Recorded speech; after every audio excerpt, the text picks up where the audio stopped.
안녕하십니까. 거꾸로 읽는 조선왕조실록 이 두 번째 강의입니다. 소통의 달인 세종, 만백성의 소리를 직접 듣다 라는 강의인데요. 강의를 맡은 박영규 박사입니다.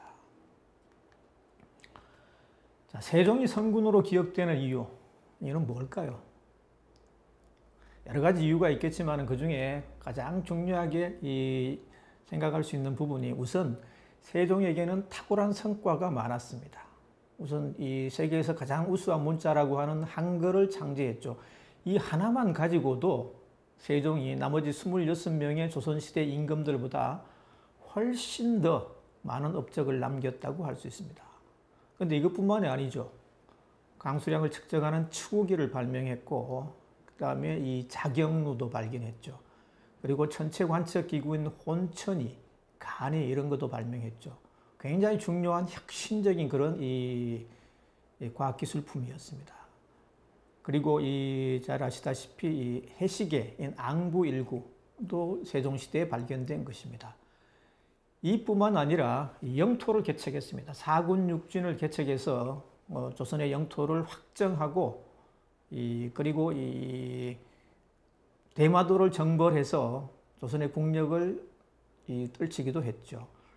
그리고 그뿐만 아니라 향악과 악을 정비해서 그때까지 중국 일변도로 있던 조선의 음악 체계를 자주적인 음악 체계로 바꾸는데 그런 혁혁한 공을 세우기도 했습니다.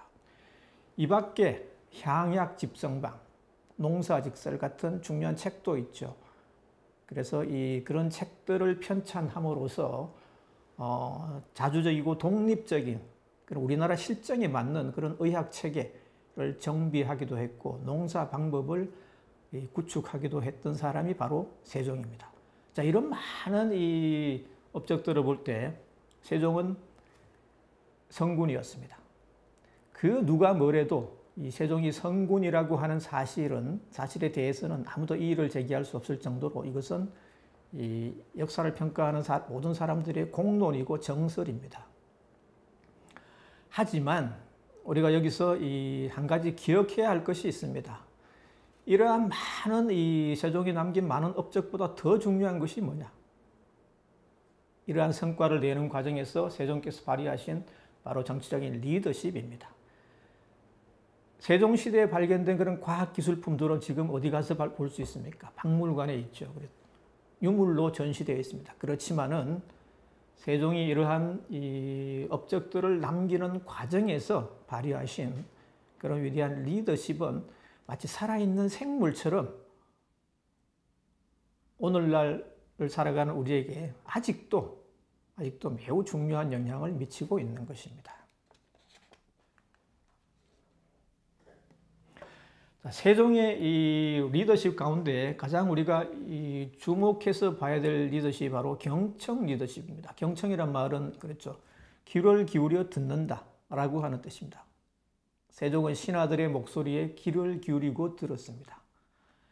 세종이 1418년 8월 10일 날 취임을 했는데 취임하고 나서 이틀 후에 제1성으로 내놓은 메시지가 뭐냐 하면은 내가 그대들의 의견을 듣겠다라는 말이었습니다. 이건 굉장히 이례적인 발언입니다. 조선시대의 군왕으로서 내놓을 수 있는 발언이 아니죠. 일반적으로 우리가 생각할 수 있는 군왕의 일성은, 취임 일성은 이런 것입니다. 내 철학, 내가 생각하는 국정 철학, 내 생각 이런 건 이러이러하니 그대들도 잘 따라오시기 바랍니다. 이런 지시형이나 명령, 주로 군왕들의 취임 일성이었습니다. 그런데 세종은 거꾸로 했습니다. 내가 이러이러하니 당신들이 따라오시오 하는 게 아니라 내가 잘 모르니까 당신들의 의견부터 먼저 듣겠소 라고 하는 것이 세종의 취임 일성이었습니다.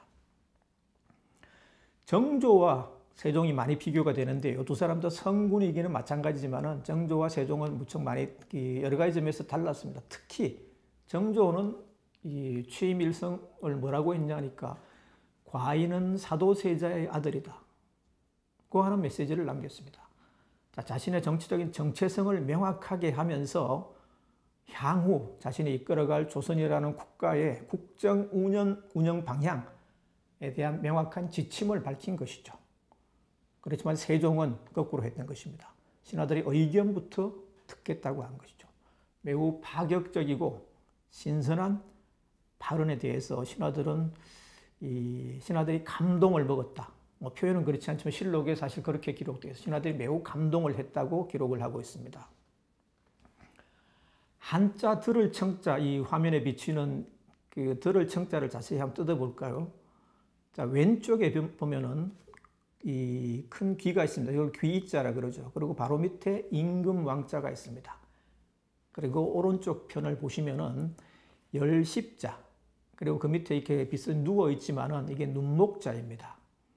그리고 바로 밑에 한일자가 있고 마음심자가 있습니다. 들을 청자가 가지고 있는 이 의미가 뭐냐 하면 그런 겁니다. 큰 귀로 잘 듣고 10개의 눈이니까 많은 눈이겠죠. 많은 눈으로 세상을 두루두루 잘 살펴서 신하들과 백성들의 마음을 하나로 모으는, 그러므로서 적극적으로 소통하는 것이 청자가 가지고 있는 이 한자의 문자적인 의미입니다. 이 의미를 가장 잘 실천한 사람이 바로 세종입니다. 세종은 신하들의 의견을 잘 들었습니다. 그리고 눈으로 잘 살폈습니다. 그래서 신하들과 백성들의 마음을 하나로 모아나갔죠. 그래서 소통의 달인이라고 제가 제목을 붙인 것도 바로 그러한 이유 때문입니다. 자, 여러분들도 귀를 가지고 있죠. 그래서 이 사람은 누구나 이제 듣습니다. 그렇지만은 여러분들이 뭐 부모님들이나 친구들과 대화를 하시면서 많이 느낄 것입니다만은 이 물리적인 감각 기관에 귀가 있다 하더라도 이 마음을 열지 않으면은 잘 들리지 않습니다. 입으로는 그렇게 얘기하죠. 아, 그래, 알았어. 말해봐라. 내가 듣고 있다. 그렇지만은 마음속으로는 야야, 됐어. 뭐 다 알고 있는 거 또 얘기하냐. 그러면서 마음의 장벽을 치는 것이 일반적인 사람들의 습관입니다. 저도 사실 그런 비슷한 그런 유행입니다만 여러분도 아마 그런 걸 많이 느끼실 겁니다. 하지만은 세종은 달랐습니다. 마음을 열고 신하들의 목소리에 귀를 기울였습니다. 경청을 했습니다. 공신세종편에서 제가 말씀드렸지만 세종은 모르는 게 없을 정도로 이 통달한 사람입니다. 다 알았죠. 학문적인 식견이 신하들보다 훨씬 높았습니다. 그럼에도 불구하고 자신이 가지고 있는 식견, 지식을 모두 내려놓고 신하들의 목소리에 귀를 기울였던 것입니다. 자, 세종의 이러한 태도, 이러한 이 분위기에 대해서 내가 그대들의 의견을 듣겠소. 이러하게 명령이나 이런 게 아니라 그대들의 의견을 듣겠소라고 하는 이런 세종의 태도에 대해서 신하들은 처음에 아리송했습니다. 잘 믿지를 못했죠. 왜냐하면은 예전에 자신들이 모셨던 이 태종은 달라도 너무 많이 달랐기 때문이죠. 만약 여러분들이 이 모의고사 성적이 1등급에서 2등급으로 떨어졌을 때 부모님이 여러분들 불러놓고 다짜고짜 혼을 내지 않고 그래 그게 원인이 뭐냐, 네 의견부터 한번 들어보자 이렇게 말씀하시면 여러분들 어떤 생각이 드시겠습니까? 헐, 이게 무슨 시츄에이션이지 하고 고개를 갸우뚱거릴 것입니다. 신하들도 그랬습니다. 이게 이상하거든요. 임금이 돼가지고 도대체 왜 그대들의 의견을 듣겠다 하고 낮은 자세로 나오는지 이해할 수가 없었습니다.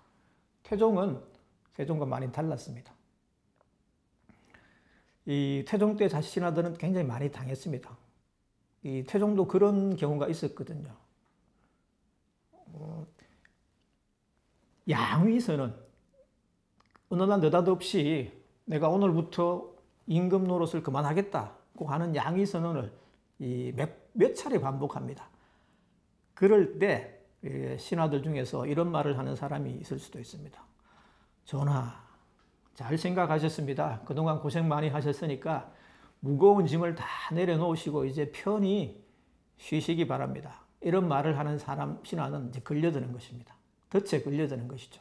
그래서 태종은 그런 사람들을 속간해서 족치는 것으로 유명한 그런 임금이었습니다. 신하들은 이 세종도 똑같은 거라고 생각했던 거죠. 그래서 정치적인 무슨 의도, 계략이 있는 게 아닌가 하고 처음에는 이 마음을 잘 열지 못했습니다. 그렇지만은 시간이 지나면서 세종의 그러한 말과 태도가 진심에서 우러나오는 것이라는 것을 차츰차츰 깨닫기 시작했습니다. 그래서 마음을 열기 시작합니다. 그래서 신하들과 임금 사이에 본격적인 소통이 시작되는 것이죠. 사실 위대한 세종시대는 그러한 군신 간의 적극적인 소통, 커뮤니케이션 때문에 가능했다는 것이 제 생각입니다. 자, 경청 리더십의 이 구체적인 유형들을 제가 몇 가지 살펴볼 텐데요. 먼저 자신에게 찬성하는 사람, 좋아하는 사람, 좋은 말을 하는 사람은 누구나 이렇게 뭐 귀가 즐겁죠. 그렇지만은 가장 어려운 게 자신에게 반대하는 사람, 쓴소리를 하는 사람의 말에도 귀를 기울이기는 참 어렵습니다. 근데 세종은 그 어려운 일을 해냈습니다. 쓴소리도 듣는 사람이 세종이었습니다. 아무리 작은 잔소리를 하더라도 이 듣기 싫은 소리 하면은 이 귀가 따갑죠. 그래서 아유, 막 귀찮은 표정을 짓기가 일쑤인데 세종은 그렇지 않았다는 것이죠. 자, 세종시대에 이 쓴소리의 대명사로 불린 사람이 한 사람이 있었는데 이름이 고약해입니다. 자, 이 이름처럼 이 사람이 굉장히 고약했습니다. 성격이 참 고약했습니다.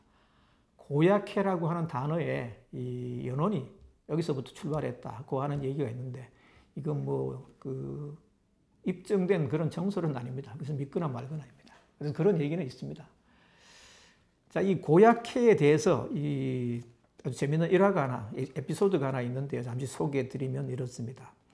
세종시대에는 이 수령육기제라고 하는 제도가 있었습니다. 이게 뭐냐 하면은 이 지방 관리들의 임기를 규정한 이 복무 규정이라고 할 수 있는데요.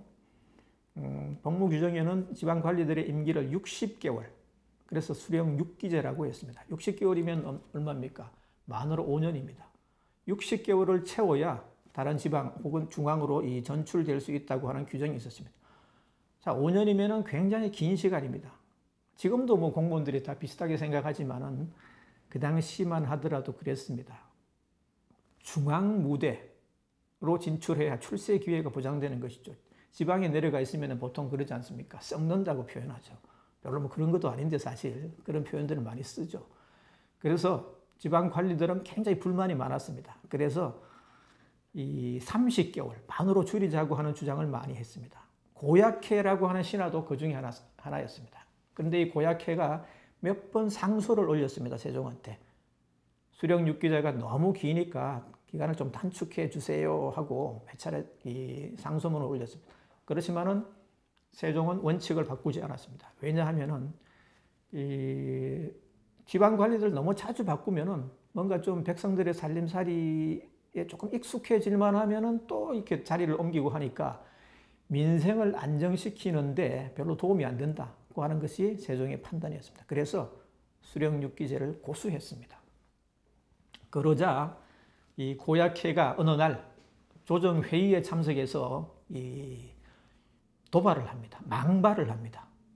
뭐라 그러냐 하니까 이렇게 이제 신하들이 쭉 좌우에 도열해 있으면은 그 옆에 있다가 이 고약해가 궁시렁궁시렁 됩니다. 에이, 뭐 이런 말을 했겠죠. 그러면서 뭐라 그러냐 하니까 소인이라는 표현을 썼습니다. 소인은 임금한테 쓰지 않습니다. 임금한테는 소신이라 그래야 됩니다. 신하기 때문에. 소인은 이 사대부들끼리 자기들끼리 쓰는 표현입니다. 임금을 소인이라고 지칭한, 임금에 대해서 자신을 소인이라고 지칭한 것은 세종대왕을 자신의 임금으로 인정하지 않겠다는 것입니다. 굉장한 망발이죠. 역적행위라고 할 수 있습니다. 처단을 받을 수도 있습니다. 그래서 고약해가 소인이라고 얘기하자 조정 분위기가 사늘해졌습니다. 당장에 이 의금부에 하복될 수도 있는 그런 중대한 이 발언이었습니다. 그렇지만은 세종은 달랐습니다. 그래, 궁시렁 대지 말고 큰 소리로 말해라. 기탄 없이 말해라. 하고 이 벌을 주기는커녕 자유로운 발언권을 고약해에게 부여했습니다. 대단히 이 임금으로서 하기 힘든 그런 결정이죠. 그렇지만 세종은 그런 임금이었습니다. 고약해와 비슷한 신하가 또 한 명 있었습니다. 허조라고 하는 이름인데요. 이 사람은 이 소수 의견의 대명사입니다. 당나라 태종 시절에도 허조와 비슷한 사람이 한 사람이 있었는데 위징이라는 이 신하에 대해서 혹시 들어보셨는지 모르겠는데요. 위징이라는 신하가 있었는데 당나라 태종이 무슨 그 정책을 발의할 때마다 사사건건 발목을 잡았습니다. 이건 이래서 안 되고 저건 저래서 안 되고 자그마치 200번이나 이 태종의 정책에 반대하는 그런 소수 의견을 냈습니다. 위징이라는 사람. 태종은 열불이 나죠.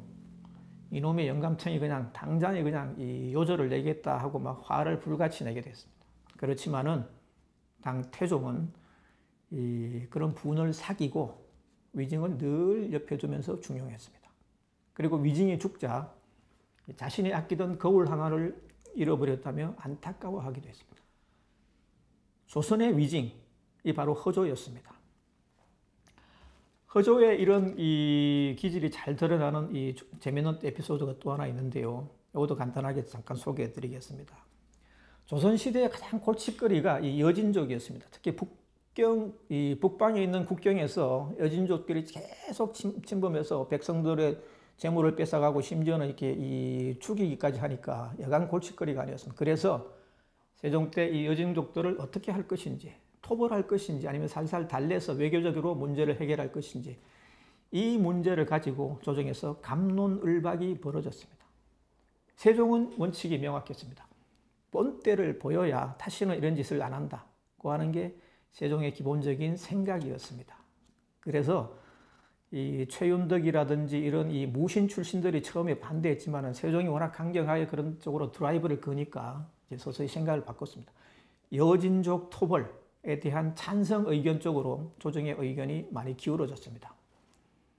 그래서 이 토벌을 하는 것은 기정사실이 되고 실무적인 문제, 언제 어떤 방식으로 이 여진족을 토벌할 것인가, 군대를 얼마나 동원할 것인가, 뭐 이런 문제, 실무적인 검토만 남아있는 시점이 됐습니다.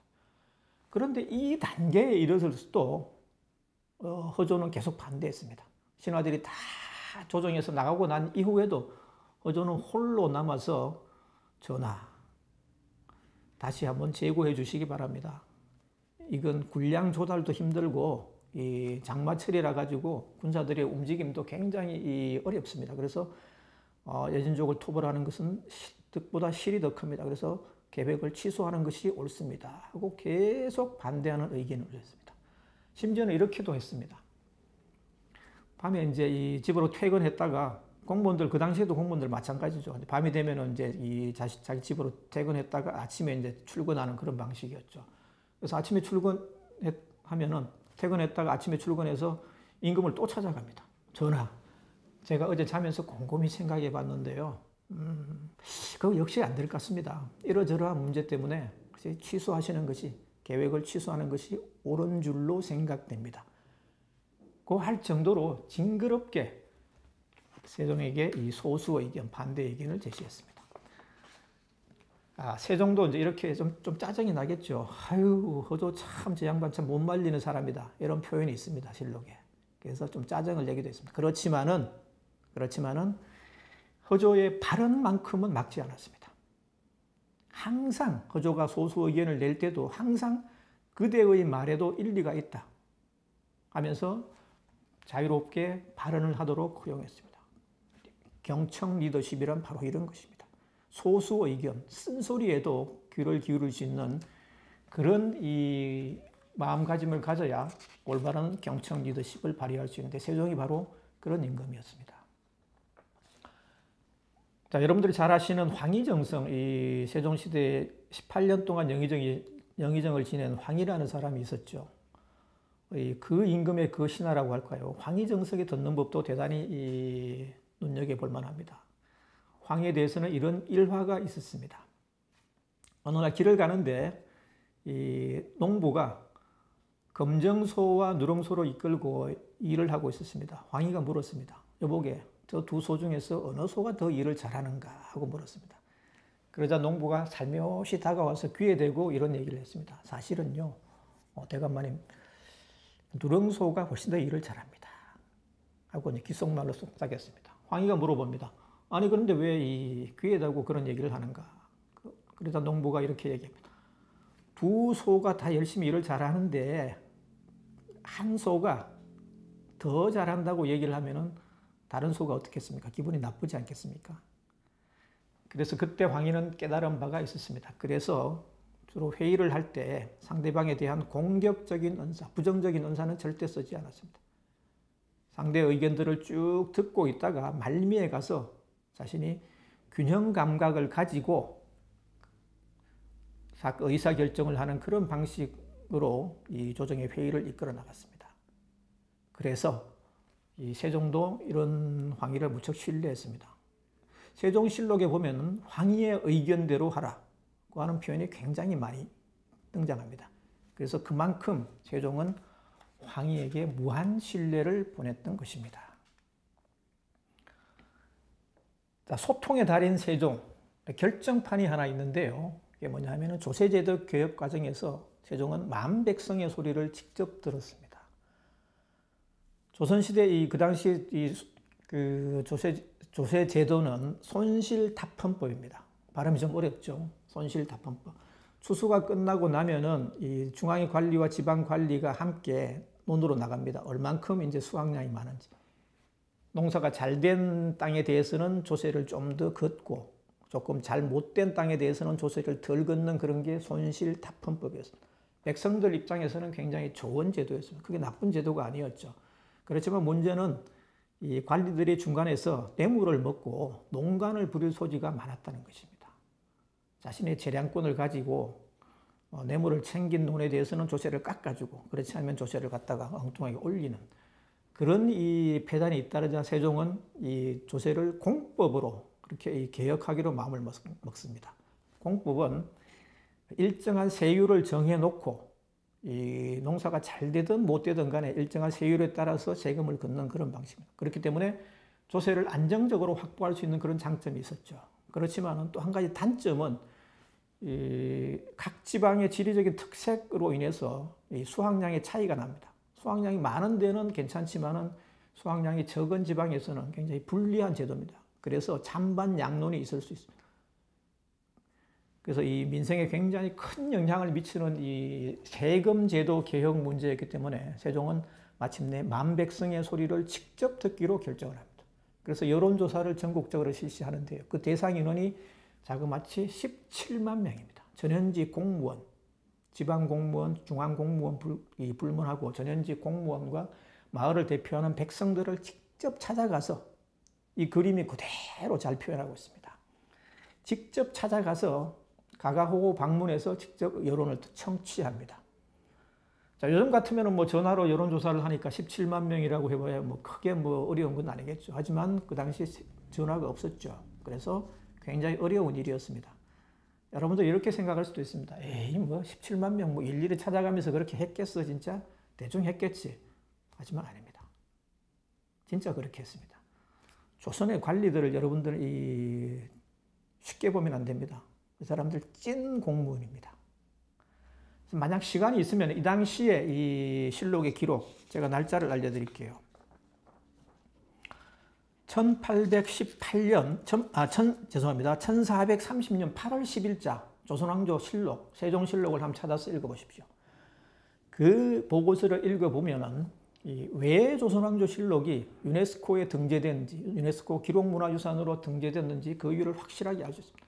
굉장히 감동스러운 그런 보고서가 있습니다. 시간이 되면 꼭 한번 읽어보시기 바랍니다. 자, 이 표를 보시면 아시겠지만은 이 지역에 따라서 여론조사 결과가 이 편차가 심합니다. 서울과 경기, 그 다음에 경상도, 전라도는 이 찬성이 압도적으로 높죠. 근데 강원도, 충청도, 평안도, 함경도, 황해도 이런 데는 반대 의견이 압도적으로 높습니다. 작황이 좋은 데는 이 찬성 비율이 높고 나쁜 데는 좋지 않은 데는 반대 의견이 많았던 것입니다.